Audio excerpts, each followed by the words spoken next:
Okay, YouTube, this is my first tutorial type of video that I've ever tried to do. What I'm working on here is an ATS governor pressure solenoid. That would be this part, and over here we have a BD Diesel Transducer. Normally these two aftermarket parts aren't really meant to go together, and I'm having a problem with the transducer.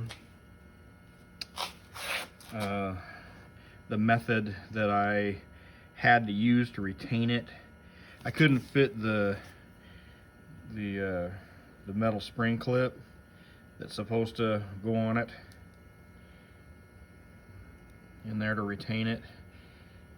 If I could get this to work, which I'm going to try to sand it down. It's a little bit too thick. I'm going to try to sand it down a little bit on my stone, enough to get it to be able to slip on to that transducer to retain it.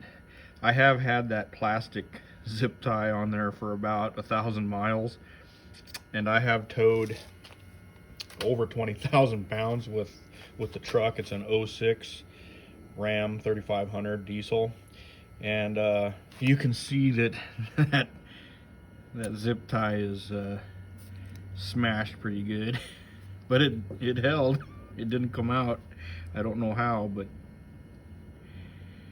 I was in a pinch. I just had to do it, and it worked. I wouldn't recommend it. So that's it for this video. I'm going to get that zip tie off, get that transducer out of there. I'm gonna shave that spring clip down and install it in there, and I'll do another video showing that.